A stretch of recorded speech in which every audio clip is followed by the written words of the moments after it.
Ok. What's up bro, c'est EliMLG et je suis content de te faire cette nouvelle vidéo.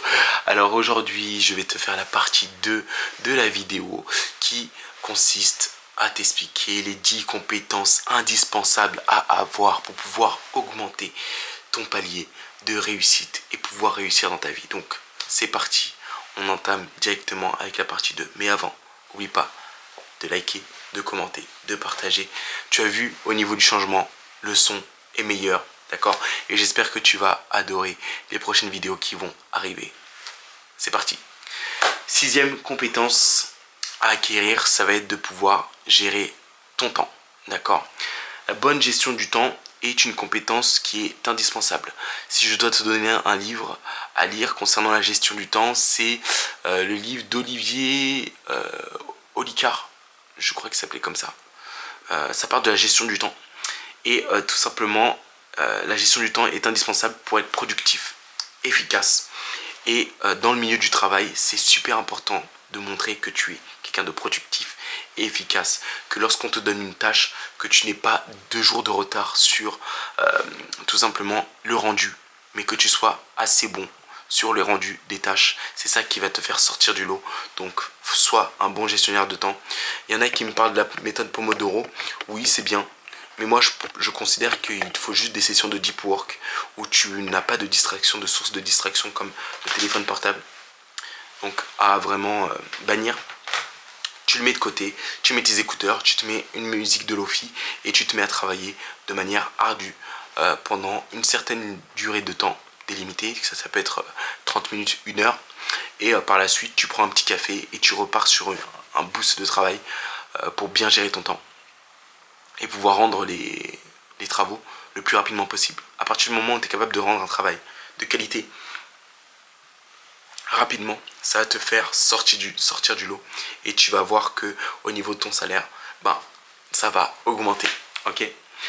Septième compétence à acquérir, c'est tout simplement d'être quelqu'un qui est créatif. Pourquoi je te dis ça? C'est qu'il faut que tu aies la capacité de pouvoir innover. L'objectif, c'est de ne pas rester tout le temps sur ses acquis, mais d'être dans la possibilité de pouvoir trouver des nouvelles idées et pouvoir proposer des idées pour pouvoir résoudre certains problèmes que tu observes au sein de la société dans laquelle tu travailles. D'accord? Et à partir du moment où tu es créatif, que tu as cette capacité de pouvoir proposer des innovations au sein d'entreprise, tu sors encore du lot. Donc l'objectif, c'est tout simplement observer l'état de ton travail, dans lequel tu travailles, et tout simplement faire en sorte d'innover. Là, actuellement, je fais en sorte d'innover au niveau de ma vidéo YouTube. Donc tu sens que, oui, j'ai commencé avec la caméra, je sentais que ça allait pas, j'ai utilisé le format portable. Maintenant qu'on m'a fait les retours sur comme quoi le contenu est bon, mais qu'il faut améliorer, qu'est-ce que je fais? J'améliore encore. Je suis dans cet aspect de toujours chercher à innover. L'aspect créatif, c'est ça qui va t'apporter des résultats. Donc il faut que tu fasses ces changements-là. Ok. Le 8e point qui va être super important, ça va être d'effectuer ce que l'on appelle une compétence d'apprentissage continu. Quand je te parle d'apprentissage continu, c'est tout simplement avoir la capacité à te former. Il faut que tu te formes, que tu te développes tout au long de ton processus de travail. Même si tu es dans un travail, que ce soit, je sais pas, dans l'horlogerie, que ce soit dans la boucherie, que ce soit dans la boulangerie, que ce soit dans n'importe quelle situation, il faut que tu cherches à apprendre de manière continue, que tu te formes encore, que tu aies des certifications pour pouvoir être toujours à jour et garder ce cap qui va faire que on va dire, ta valeur sur le marché va augmenter.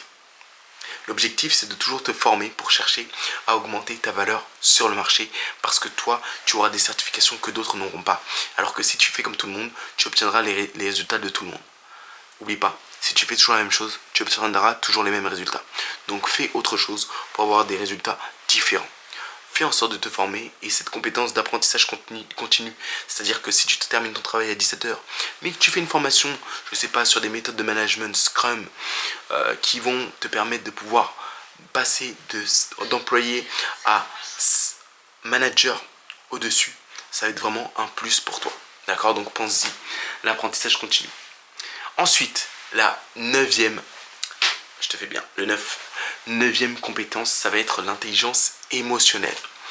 Donc l'objectif de ça, c'est d'être capable de pouvoir avoir une capacité à comprendre et à gérer ses propres émotions, mais aussi les émotions et interagir avec les émotions de personnes qui vont se trouver en face de toi. Et je remarque que dans ce monde, il y a beaucoup de personnes qui n'ont pas cette intelligence émotionnelle-là, qui vont être froids, qui ne vont pas avoir cette capacité de pouvoir s'adapter en fonction des profils que l'on a. Donc, vraiment, il va falloir faire ce travail d'intelligence émotionnelle pour pouvoir vraiment comprendre les personnes autrui, mais aussi faire en sorte de transmettre un message de valeur, parce que beaucoup se passe par les émotions. Donc, et cette intelligence émotionnelle, de savoir quand il faut pas parler.